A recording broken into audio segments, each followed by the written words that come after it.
चलिए फ्रेंड, आज सीखते हैं हम लोग जनरेटर से पावर सप्लाई कैसे एलवी पैनल में देते हैं। तो चलिए, आप अगर इलेक्ट्रिकल इंजीनियर है, जॉब सर्च कर रहे हैं या जॉब के लिए प्रिपरेशन कर रहे हैं कंस्ट्रक्शन फील्ड में, तो आपको पहले से प्रिपेयर होके जाना है जनरेटर के बारे में।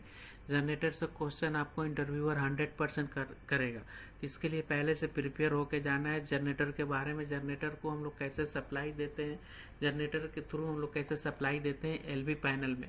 एलवी पैनल में दो सोर्स से हमारा पावर सप्लाई आता है, एक तो जनरेटर हो गया, दूसरा हमारा एलवी ट्रांसफार्मर हो गया। एक जनरेटर और एलवी पैनल को हम लोग कैसे कपलिंग करते हैं, किसके थ्रू हम लोग कपलिंग करते हैं, वो भी हम आज सीखेंगे। तो देखिए, एक हमारा ये प्रोजेक्ट है, प्रोजेक्ट में एक दो सोर्स है। एक हमारा एलवी पैनल है, एलवी पैनल के लिए दो सोर्स है। एक पहला सोर्स हो गया हमारा जनरेटर, ये देख रहे हैं 1400 केवीए का, यानी 1400 केवीए का जनरेटर हमारा। दूसरा सोर्स हमारा हो गया ट्रांसफार्मर। ये ट्रांसफार्मर है, ये 1600 यानी 1600 केवीए का हमारा ट्रांसफार्मर है। आज हम लोग ओनली डिस्कस करेंगे जनरेटर के बारे में। तो ये हमारा दोनों का पावर सप्लाई किस में जा रहा है, ये एलवी पैनल है। यहाँ से यहाँ तक का एक एलवी पैनल है, देख रहे हैं, ये एलवी पैनल है। ये कितना का है, 2500 एम्पियर का। ये ट्रिपल पोल विथ न्यूट्रल है, बस बार है। ये हमारा इसका शॉर्ट सर्किट रेंज कितना है, ये सस्टेनेबल कितना है, 44 किलो एम्पियर तक। ये 3 सेकंड तक ये उसको सस्टेन कर सकता है शॉर्ट सर्किट को। अभी चलिए, आज हम लोग पूरा पार्ट वाइज सीखेंगे। नेक्स्ट वीडियो हम लोग सीखेंगे ट्रांसफार्मर से फीडिंग का। आज हम लोग सीखेंगे जनरेटर से कैसे फीड होता है एलवी पैनल में। तो देखिए, एक हमारा जनरेटर है, जनरेटर का साइज ये है। उसके बाद से हमारा जनरेटर का एक कंट्रोल पैनल आता है, जनरेटर का जो हमारा कंट्रोल पैनल से कंट्रोलिंग करते हैं। इसमें क्या हो गया, जनरेटर से कंट्रोल पैनल के थ्रू हम लोग 7 नंबर यानी 7 नंबर का हम लोग 7 केबल लेके जाएंगे, सिंगल कोर का 800 स्क्वायर एम। ये जनरेटर है, यानी जनरेटर है मतलब ये हमारा इमरजेंसी में काम करना है। तो FR यानी फायर रेटेड केबल होगा। नॉर्मल PVC केबल हम लोग डाल देंगे तो फायर होगा, तो उस टाइम में ये केबल जल जाएगा, तो फिर इमरजेंसी का मतलब नहीं रहा। तो फिर इसके लिए FR मतलब फायर रेटेड केबल हो गया। ये हमारा CWA कॉपर आर्मर केबल है।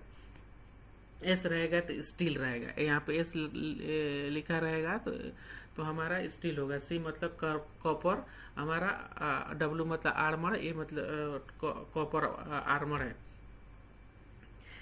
हमारा देखिए कितना केबल आया कंट्रोल केबल से, 7 रन मतलब 7 केबल सिंगल कोर का 800 स्क्वायर mm का।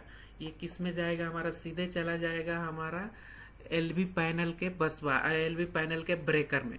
उसमें ही हमारा सीटी लगा रहता है। सीटी दो टाइप का सीटी लगा रहता है। RYB फेज में सीटी क्लास 1 हमारा करंट मेजर के लिए रहता है, क्लास X हमारा प्रोटेक्शन के लिए रहता है। तो ये देखिए 2000/5 एम्पियर का ये हमारा सीटी रेशियो है। ये एनर्जी मीटर एक लगा हुआ है, उसके ये स्काडा के थ्रू ये मॉनिटरिंग होगा। ये PLC स्काडा से रिलेटेड है। इसमें हमारा देखिए, इसमें हमारा ब्रेकर का साइज कितना है, 2000 एम्पियर का हमारा ACB एयर सर्किट ब्रेकर है, 4 पोल का। देख रहे हैं ना, 4 पोल। हमारा जो ट्रांसफार्मर का है, यहाँ पे क्वेश्चन आपको इंटरव्यूअर पूछ सकता है। जब हम लोग जनरेटर से जनरेटर से हम लोग लेके जाते हैं एलवी पैनल में, तो उसका कितना पोल का हमारा ACB रहता है, तो ये 4 पोल का है। लेकिन यहीं पे अगर आप देखेंगे ट्रांसफार्मर का, तो यहाँ पे 3 पोल का रहता है। देख रहे हैं यहाँ पे ट्रांसफार्मर का 2500 TP यानी ट्रिपल पोल। लेकिन आज हम लोग डिस्कस कर रहे हैं हम लोग जनरेटर का। तो लेकिन ये क्वेश्चन बहुत इंपॉर्टेंट है, इंटरव्यूअर आपको पूछेगा जनरेटर से हम लोग जनरेटर सोर्स से हम लोग पावर देते हैं एलवी पैनल में, तो उसका जो कितना पोल का ACB एयर सर्किट ब्रेकर होता है, तो आप बोलेंगे 4 पोल का। 4 पोल का ये मोटराइज ACB रहता है। इसमें सन ट्रिप लगा रहता है, जो हमारा ये फंक्शन है ACB का, एयर सर्किट ब्रेकर का।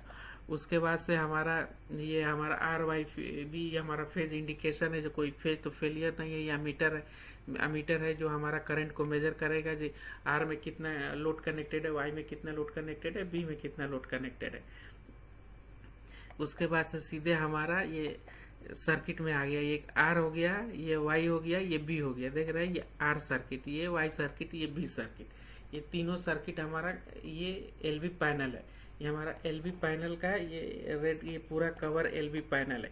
लेकिन हमारा जनरेटर से पावर सप्लाई ये पूरा एलवी पैनल में नहीं आएगा, यहाँ से यहाँ तक का नहीं आएगा। ये हमारा जनरेटर से पावर सप्लाई अप टू कहाँ तक देगा, अप टू हमारा यहाँ तक ही देगा। देखिए ये इसको बोलते हैं हम लोग बस कपलर, यानी ईटीएस पहले बोला जाता था, कुछ साल पहले इसको ईटीएस बोलते थे, एटीएस बोलते थे, ऑटो ट्रांसफर स्विच। लेकिन अभी इसको मॉडर्न करके सेम पैनल में कंबाइंड कर दिया गया। इसको भी कंबाइंड किसके थ्रू किया गया है, हमारा एसीबी, एयर सर्किट ब्रेकर के थ्रू। इसको भी 4 पोल हमारा एसीबी है, 4 पोल बस कपलर है। ये क्या होता है, इन केस हमारा पावर फेलियर हो गया, एसी हमारा जो ट्रांसफार्मर से पावर जो फेलियर हो गया, उस टाइम में क्या होगा, ये नॉर्मली ओपन कर देगा। ये जो सर्किट है ये ओपन हो जाएगा, जनरेटर स्टार्ट हो जाएगा। लेकिन जनरेटर से पावर सप्लाई यहाँ से लेके यहाँ एलवी पैनल से यहाँ से लेके यहाँ तक ही सप्लाई देगा। इसके इधर ये लेफ्ट साइड में ये ओपन कर देगा, ये सर्किट को ओपन कर देगा। इधर सप्लाई हमारा नहीं जाएगा क्योंकि इसमें इतना सारा लोड है, इतना लोड कनेक्टेड है। ये जनरेटर एनएफ नहीं है, 1400 केवीए का हमारा जनरेटर है, जो एनएफ नहीं है पूरा को सप्लाई देने के लिए। अगर पूरा में कनेक्ट कर देंगे ये जनरेटर हमारा ट्रिप कर जाएगा, जो कंट्रोल पैनल है ट्रिप कर जाएगा। तो हमारा कहाँ तक का ही पावर हमारा ये इलेक्ट्रोमैकेनिकल इंटरलॉक के थ्रू काम करता है। ये नॉर्मली हमारा क्लोज रहता है। ये सिग्नल जाएगा जो हमारा ये मेन सोर्स जो हमारा ट्रांसफार्मर से पावर फेलियर हो गया, तो ये तुरंत इसको ओपन कर देगा, ये सर्किट को आइसोलेट कर देगा और जनरेटर स्टार्ट हो जाएगा। जनरेटर स्टार्ट हो जाएगा तो उसके बाद से हमारा जो इमरजेंसी पार्ट यहाँ से लेके देख रहे हैं, ये सर्किट टोटल कितना सर्किट है इसमें, तो यहाँ हम लोग देख सकते हैं कितना वे का है हमारा 2005 एम्पियर का ट्रिपल पोल क्यूबिकल पैनल है। इसमें नहीं दिया है कितना सर्किट का रहेगा, इधर रहना चाहिए। इसमें नहीं दिया कितना सर्किट का टोटल, यहाँ पे हम लोग काउंट कर लेंगे कितना सर्किट का है। तो यहाँ पे देखिए 30 सर्किट, टोटल 30 सर्किट है इसमें, 30 RYB 3 फेज का। इसमें से 30 हम लोग पावर सप्लाई 30 कनेक्ट कर सकते हैं। लेकिन हमारा टोटल कितना है हम लोग जनरेटर के लिए कहाँ से कहाँ तक का है, तो जनरेटर को हम लोग कितना, ये 13 से हमारा 13 से स्टार्ट होगा। 1 2 3 4 5 6 7 8 9 10 11 12 13 14 15 16 17 18, यानी हम लोग 18 सर्किट ओनली हम लोग किससे कनेक्ट करके रखे हैं, जनरेटर से। जब हमारा ट्रांसफार्मर का पावर सप्लाई फेलियर हो जाएगा तो उस टाइम में हमारा generator only up to here ही, अप टू यहाँ तक ही हमारा पावर सप्लाई देगा। इसके बाद से लेफ्ट साइड में हमारा सर्किट ओपन हो जाएगा। ओपन होने के बाद में ये बस बार हमारा कनेक्टेड नहीं है, ये बस बार हमारा आइसोलेट हो गया। तो उस टाइम में हमारा देखिए ये हमारा स्पेयर है। उसके बाद से ये एक ईडीबी देख रहे हैं, ये इमरजेंसी डीबी है। ये इमरजेंसी डीबी कहाँ पे यूज होता है, जैसे कॉरिडोर हो गया, लिफ्ट लॉबी हो गया, या ईच रूम में एक एक हम लोग एक एक लाइट लगा देते हैं। इनकेस इमरजेंसी हमारा इमरजेंसी लाइट रहता है, एक ईच रूम में एक एक लाइट लगा देते हैं। स्टेयर केस है, उस जगह में हम लोग यूज करते हैं। देखिए इधर के साइड में हमारा नॉर्मल डीबी रहेगा, देख रहे हैं, ये लाइट फीडर पिलर के लिए है,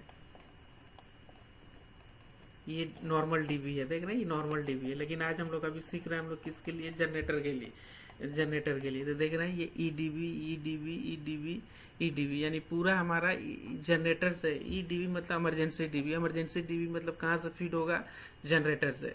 अगर हमारा ट्रांसफार्मर कंटिन्यू अगर कोई भी फेलियर नहीं है तो नॉर्मली क्लोज रहेगा, जनरेटर हमारा बंद रहेगा, ये स्टार्टिंग से एंड तक हमारा पावर सप्लाई आता रहेगा। इन केस हमारा ये पावर फेलियर हो गया, गवर्नमेंट का पावर फेलियर हो गया, जनरेटर का पावर फेल हो गया, सॉरी ट्रांसफार्मर का पावर फेल हो गया, तो उस टाइम में हमारा जनरेटर काम करेगा लेकिन ये पूरा पैनल को सप्लाई नहीं देगा। इस तरह से हमारा जनरेटर काम करता है। अब देख रहे हैं यहाँ पे जो हमारा इमरजेंसी, जितना इमरजेंसी लोड है उसके लिए हम लोग जनरेटर यूज कर रहे हैं। देखिए ये हमारा इमरजेंसी डीबी हो गया। एक और सर्किट इधर देखिए, ये सर्किट हमारा कितना नंबर है, circuit number 18, circuit number 18। Circuit number 18 किधर जा रहा है, देखिए सर्किट नंबर 18 हमारा ESMB मतलब इमरजेंसी सब main distribution board, emergency board. ये EDB में देख रहे हैं, ये EDB कुछ हमारा स्पेयर रखते हैं। देखिए हमारा 18 हो गया, अभी 18 हम लोग देखे, फिर 19 देखते हैं। देखिए circuit number 19, 3 phase RYB circuit number 19। इसका कितना हमारा ब्रेकर का साइज है 630 एम्पियर ट्रिपल पोर, यानी 3 phase MCC moulded case circuit breaker. इसके थ्रू हम लोग एक सर्किट हमारा ये कहाँ पे है, हमारा LV पैनल में, LV पैनल से हमारा आउटगोइंग है। आउटगोइंग कहाँ पे जाएगा ये देख रहे हैं, ये हमारा सर्किट नंबर आउटगोइंग कहाँ पे जा रहा है, ये ESMB में जा रहा है। ESMB के हमारा इनकमिंग के कितना है 630 एम्पियर के हमारा ब्रेकर में आ रहा है। ये कहाँ से आ रहा है, LV पैनल से। यहाँ पे देख रहे हैं ESMB है। तभी हम लोग 19 देख लिए, अभी 20 देखते हैं। अभी 20 का साइज देखिए, ये 400 एम्पियर ट्रिपल पोल मोल्डेड के सर्किट ब्रेकर है। ये भी इमरजेंसी है, इसको देख रहे हैं ये कौन सा इमरजेंसी पैनल में जा रहा है।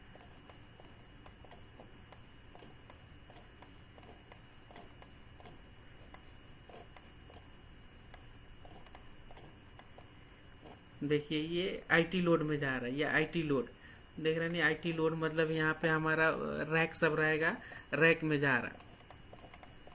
रैक के लिए हम लोग यूज कर रहे हैं इसको। ये हमारा इमरजेंसी DB में जाएगा, जितना हमारा इमरजेंसी DB है उसके लिए ये रखे हैं। इस तरह से हमारा यूज होता है। अभी 20 हो गया। अभी हम लोग ऐसे हम लोग चेक कर लेंगे 21 में। देखिए 21 इधर आया, 21 इधर आया, 21 इधर आया, 21 इधर, 21 इधर, 21 इधर। देखिए ये आ गया ESMB इमरजेंसी सब मेन डिस्ट्रीब्यूशन बोर्ड। इसमें से कितना सप्लाई जा रहा है देख रहे हैं, इमरजेंसी पावर है। ये हमारा जा रहा है लिफ्ट में, ये लिफ्ट में, ये लिफ्ट में, ये लिफ्ट में। ये हमारा कर्टेन वाल है, कर्टेन वाल इंजन में।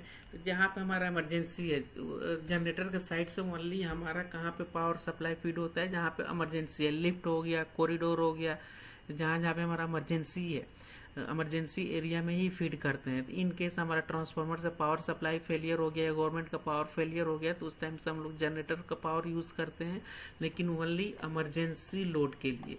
ये आपको ध्यान रखना है, ओनली इमरजेंसी लोड के लिए, नॉट फॉर फुल पैनल के लिए, ओनली इमरजेंसी लोड के लिए। चलिए फ्रेंड, आज के लिए इतना ही। नेक्स्ट वीडियो में हम लोग ट्रांसफार्मर का जो फीडिंग है उसमें डिस्कस करेंगे। लेकिन ट्रांसफार्मर में क्या होता है, ये पूरा पैनल को फीड करता है। इसमें क्या है कि एक एडिशनल रहता है कैपेसिटर बैंक, क्योंकि ये हमारा जब इंडक्टिव लोड कनेक्टेड होता है तो उसमें क्या होता है, पावर फैक्टर लैगिंग होने लगता है। लेकिन गवर्नमेंट का रूल है, अगर 0.990 से, यानी 0.90 से अगर पावर फैक्टर लेस हुआ है तो पेनाल्टी डालता है। तो इसको मेंटेन करने के लिए आपको कैपेसिटर बैंक यूज करता है। लेकिन जनरेटर के साइड में हम लोग कैपेसिटर बैंक यूज नहीं करते हैं, क्योंकि ये हमारा पर्सनल है, ये जनरेटर का है, तो ये कैपेसिटर बैंक यूज नहीं करेंगे। लेकिन हम लोग ट्रांसफार्मर के साइड में कैपेसिटर बैंक यूज करते हैं। तो हम लोग सीखेंगे नेक्स्ट वीडियो में, जब हम वीडियो बनाएंगे ट्रांसफार्मर से रिलेटेड, उसमें हम इसको डिस्कस करेंगे। तो चलिए फ्रेंड, आज के लिए इतना ही, मिलते हैं नेक्स्ट वीडियो में। Okay, thank you.